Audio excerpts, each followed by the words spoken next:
दोस्तों, बीमारी हमें कई तरह से तकलीफ पहुंचाती है। ये हमें फिजिकली, मेंटली, फाइनेंशियली और अक्सर सोशली भी हमें काफी तंग करती है। नमस्कार दोस्तों, डीएनपी इंडिया में आप लोगों का एक बार फिर स्वागत है। मैं हूं आपका होस्ट और दोस्त मेहदी और आप देख रहे हैं अपना मनपसंद शो जिसका नाम है हम तुम विद मेहदी। दोस्तों, आज जिस टॉपिक में मैं आपसे बात करने जा रहा हूं वो टॉपिक है एड्स। क्या एक ये महज बीमारी है या एक ये बीमारी कम और कलंक ज्यादा है? आज मैं आपको एड्स के बारे में सब कुछ बताऊंगा। ये कैसे फैलता है, कैसे आप इससे बच सकते हैं, किन चीजों से ये नहीं होता। आज के इस एपिसोड में मैं आप लोगों की इन सब चीजों के बारे में जानकारी आपको दूंगा। दोस्तों, HIV एड्स एक्रोनिम है जिसका फुल फॉर्म है human immunodeficiency virus infection and acquired immune deficiency syndrome. जी हाँ दोस्तों, एड्स एक वायरस की वजह से होता है। HIV हमारी बॉडी के स्पेसिफिक ब्लड सेल्स जिसका नाम है CD4 T सेल्स को डैमेज करता है, जिसकी वजह से हमारी बॉडी की बीमारियों से फाइट करने की कैपेसिटी धीरे धीरे खत्म होने लगती है। अब मैं आपको बताता हूं कि इस वायरस की शुरुआत कहां से हुई, कैसे हुई। ह्यूमंस में HIV का इन्फेक्शन का मामला 1959 में डेमोक्रेटिक रिपब्लिक ऑफ कॉन्गो के किंशासा में कलेक्ट किए गए ब्लड सैंपल्स में सबसे पहले पाया गया था। यह ब्लड सैंपल एड्स इन्फेक्टेड कैसे हुआ इसका खुलासा नहीं हो पाया। आपको बता दें कि 1983 में साइंटिस्ट ने इस वायरस की खोज की थी जिससे एड्स होता है। एक इंटरनेशनल साइंटिफिक कमेटी ने सबसे पहले इस वायरस को HTLV 111 LAV human T cells lymphotropic virus type 2 virus related to lymph adenopathy का नाम दिया था, जिसे बाद में बदलकर HIV यानी कि ह्यूमन इम्यूनोडेफिशिएंसी वायरस कर दिया गया। कई सालों तक साइंटिस्ट ने इस बारे में पता लगाया कि HIV की शुरुआत कैसे हुई और आखिर ये ह्यूमन बॉडी में कैसे पहुंचा। Mostly HIV is believed to have originated in other primates. फिर 1999 में एक इंटरनेशनल टीम ऑफ रिसर्चर्स ने यह रिपोर्ट किया कि उन्होंने इसके ओरिजिन ढूंढ लिया है। A subspecies of chimpanzee native to western equatorial Africa was identified as the original source of the virus. इसका मतलब ये हुआ कि चिंपैंजी की एक सब स्पीशीज जो कि वेस्टर्न इक्वेटोरियल अफ्रीका में पाई जाती है, उसको इस बीमारी का ओरिजिनल सोर्स बताया गया। रिसर्चर्स का ये मानना है कि ह्यूमंस में ये बीमारी प्रेडेटर्स के कंटामिनेटेड ब्लड के थ्रू आई। तो आइए अब ये जानने की कोशिश करते हैं कि HIV से एड्स होने में कितना वक्त लगता है। 1996 से पहले साइंटिस्ट का ये मानना था कि HIV वाले लगभग आधे लोगों में तकरीबन 10 साल के अंदर एड्स डेवलप हो जाता है। ये काफ़ी हद तक इंडिविजुअल टू इंडिविजुअल पर डिपेंड करता है और कुछ हद तक उस इंडिविजुअल की सेहत पर डिपेंड करता है कि कब ये होगा। 1996 से पोटेंट एंटी रेट्रोवायरल थेरेपी की शुरुआत ने HIV इन्फेक्शन और एड्स होने के बीच के वक्त में काफ़ी बदलाव लाया है। ऐसे कई ट्रीटमेंट भी हैं जो एड्स से जुड़ी कुछ बीमारियों को रोक सकते हैं या ठीक कर सकते हैं। हालांकि ये ट्रीटमेंट एड्स को पूरी तरह ठीक नहीं करते हैं। अब हम ये जानने की कोशिश करते हैं कि HIV हम तक कैसे पहुंचता है। ये हमारी बॉडी में 5 बॉडी फ्लूइड्स के जरिए पहुंच सकता है और ये 5 फ्लूइड्स हैं blood, semen, vaginal fluid including menstrual fluids, rectal fluid और ब्रेस्ट मिल्क। अब पता करते हैं कि HIV कैसे स्प्रेड नहीं होता है। HIV कभी भी एक ही क्लाइमेट या एनवायरनमेंट में सांस लेने से नहीं फैलता। गले मिलने, किस करने और हाथ मिलाने से भी ये नहीं फैलता है। एक ही बर्तन में खाना खाने से भी ये नहीं फैलता है। एक ही नल से नहाने में भी ये नहीं फैलता है।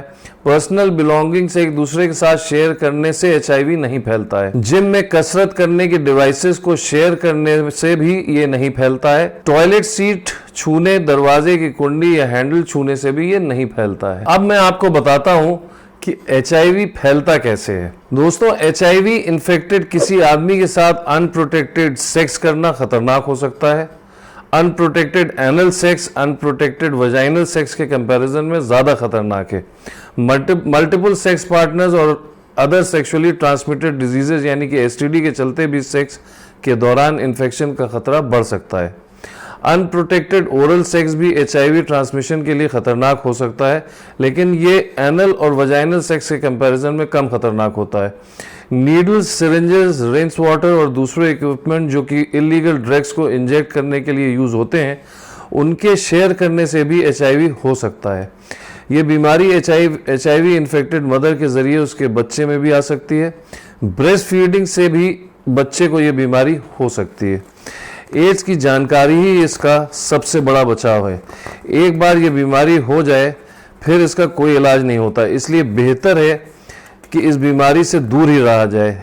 Ads infected syringes, unprotected sex, infected blood transfusion और इन्फेक्टेड मदर से पैदा हुए बच्चों को ये बीमारी हो सकती है।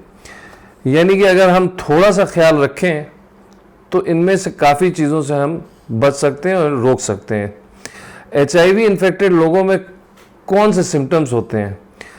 जो सिम्टम्स HIV इन्फेक्टेड लोगों में होते हैं वो इस प्रकार हैं: तेज़ी से वज़न घटना, सूखी खांसी, बार बार बुखार आना या रात में एक्सेसिव स्वेटिंग होना, ज़्यादा थकान महसूस करना, बगल से बदबू आना, ग्रॉइन या गर्दन में लिम्फ नोड का स्वेल कर जाना, एक हफ्ते से ज़्यादा दस्त होना, ज़बान पर, मुंह में या गले में सफ़ेद धब्बे या एबनॉर्मल डिफेक्ट्स होना, निमोनिया, स्किन पर या मुंह, नाक, पलक के अंदर या नीचे लाल, पर्पल, गुलाबी या ब्राउन ब्लॉचेस होना, मेमोरी लॉस, डिप्रेशन और कुछ दूसरी न्यूरोलॉजिकल डिसऑर्डर्स इस बीमारी के कुछ टिपिकल सिम्टम्स हैं। दोस्तों, HIV एक गंभीर, खतरनाक और कलंक यानी कि स्टिग्मा वाली बीमारी मानी जाती है।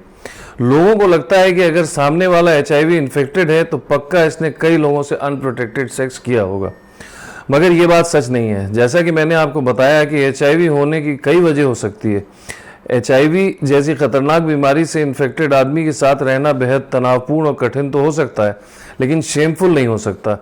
HIV इन्फेक्टेड आदमी कई सालों तक हेल्दी भी रह सकते हैं। फिर भी HIV, एड्स और जिन लोगों को ये बीमारी है उनके बारे में सोसाइटी में बहुत डर और गलतफहमी है। HIV, एड्स इन्फेक्टेड लोगों को अपने करीबियों से भी नज़रअंदाजी और रिजेक्शन का सामना करना पड़ सकता है। HIV, एड्स इन्फेक्टेड लोगों को नेगेटिव एटीट्यूड की वजह से अपनी नौकरियां, अपने घर और इम्पॉर्टेंट रिश्तों को भी खोना पड़ता है। HIV, एड्स से जुड़े स्टिग्मा की वजह से लोगों को उनकी प्रॉब्लम्स के बारे में किसी और को बताना मुश्किल लगता है, और वो भी इस वजह से क्योंकि उन्हें लगता है कि अगर उन्होंने अपनी इस बीमारी के बारे में किसी को बताया तो लोग क्या सोचेंगे। खामोश रहने का बोझ सहना मुश्किल हो सकता है। कुछ लोग ऐसे भी हैं जिन्हें लगता है कि HIV पॉजिटिव इंसान को देखने से ही उन्हें इन्फेक्शन हो जाएगा। इस डर को भगाने के लिए हमें इसके बारे में अवेयरनेस फैलानी होगी। वेस्टर्न कंट्रीज़ में HIV इन्फेक्टेड लोगों के साथ किसी के दिल में कोई ग्रज नहीं होता, क्योंकि वहाँ के लोगों को इसके बारे में ज़्यादा मालूमात है। ऐसी कई बीमारियाँ हैं जो इंसान को मेंटली और फिज़िकली काफ़ी परेशान करती हैं। ऐसा नहीं है कि कोई विक्टिम इसलिए होता है क्योंकि उसे HIV इन्फेक्शन है। अगर आप देखें तो HIV अपने आप में कोई बीमारी नहीं है। ये एक ऐसी परेशानी है जिसमें हमारी बॉडी की इम्यूनिटी में काफ़ी कमी आ जाती है। इससे बॉडी कमज़ोर पड़ने लगती है और बीमारियों से लड़ने की उसकी कैपेसिटी कम हो जाती है। दोस्तों, हमारा ऑब्जेक्टिव HIV इन्फेक्टेड से भागना नहीं बल्कि मदद करना होना चाहिए।